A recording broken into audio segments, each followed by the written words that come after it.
Hello, good morning. ঘড়িতে বাজে 8:10। দেখতেই পাচ্ছ, এসব জাস্ট ঘুম দিয়ে উঠলাম। আজকে সানডে, আজকে থেকে নতুন একটা ব্লগ শুরু করছি। আর আমার লুকটা কেমন লাগছে দেখে বলো। চলো স্টার্ট করি। বিয়ের পর নতুন সংসার আর নতুন জীবনে পা রেখে অনেক অভিজ্ঞতার সম্মুখীন হয়েছি। সংসার করতে গিয়ে এটা বুঝলাম যে আমি আমার স্বামীর প্রথম ভালোবাসা কোনোদিনই ছিলাম না। সবটাই মানিয়ে নিতে হতো। ধীরে ধীরে এটাও জানতে পারলাম আজও তার প্রথম ভালোবাসা হয়ে উঠতে পারিনি, বা সেকেন্ড ভালোবাসাও হয়ে উঠতে পারিনি, মনে জায়গাটাই করে নিতে পারিনি। তার জীবনে অন্য কেউ আছে, মেনে নিয়ে সংসার করতে চালু করলাম। সংসার করতে করতে আমি জানতে পারলাম তার সেই দ্বিতীয় সম্পর্কের কথা।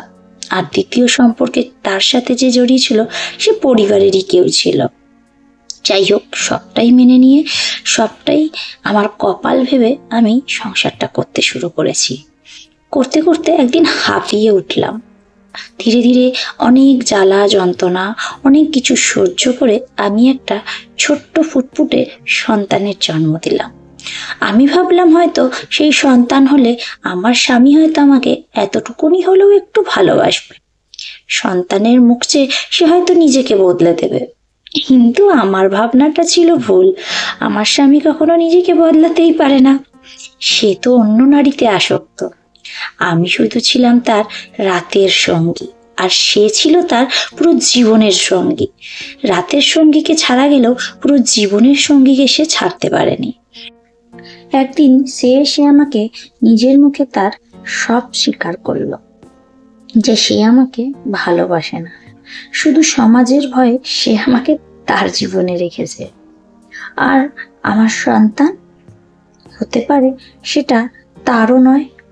এই অপবাদ, যখন এই অপবাদ আমায় দেয়, আমার মাথায় যেন আকাশ ভেঙে পড়ে। আমি কিন্তু ওই একটা মানুষেরই হাত ধরে জীবন চলার প্রতিজ্ঞা করেছি। অনেক কেঁদেছি, অনেক বুঝিয়েছি যে তুমি যার সাথে থাকতে চাও তার সাথে থাকতে পারো, আমার কোনো অভিযোগ নেই, কিন্তু আমায় শুধু তোমার পায়ে ঠাঁই দিও। কে কার কথা শুনে? সে তো তার প্রেমে আসক্ত, তাই সে আমার কথাটা বোঝার চেষ্টাও করেনি, ছুঁড়ে ফেলে দিয়েছিল। আমি আমার ওই ছোট্ট শিশুকে নিয়ে আমার জীবনযাত্রা শুরু করলাম। প্রতিদিন সেই অশান্তি আর প্রতিদিন সেই লাঞ্ছনা সহ্য করে আমি অনেকটা থাকার চেষ্টা করলাম। ধীরে ধীরে আমার সন্তান ধীরে ধীরে বড় হতে থাকে। আমি নানান রুজি রোজগারের চেষ্টা করতে থাকি। আজকে এই, কালকে সেইভাবে পেট চালানোর চেষ্টা করি, কিন্তু পারি কই? ছোট্ট সন্তানকে মানুষ করব, না রোজগারের জন্য বাইরে যাব? কোনোটাই তো করতে পারবো না। ছোট্ট সন্তানকে মানুষ করতে গেলে চাই পয়সা, আর বাইরে গেলে সন্তান মানুষ হবে না। তবু কিন্তু আমি আমার জীবনের কাছে হার মানিনি। সব কষ্টকে জয় করে আজকে আমি আমার সন্তানকে মানুষও করেছি, বড়ও করেছি। এই হচ্ছে জীবন, তাই না? মেয়েরা সবই পারে, কষ্ট সহ্য করতে পারে, কষ্ট দিতে পারে, আর কেউ কষ্ট দিলে তাদের থেকে নিজেকে অনেক দূরে সরিয়ে নিতে পারে।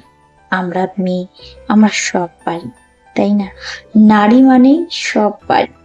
নারী হয়েছি বলেই জগতে নতুন সৃষ্টি করতে শিখেছি, নতুন জীবন আনতে পারি।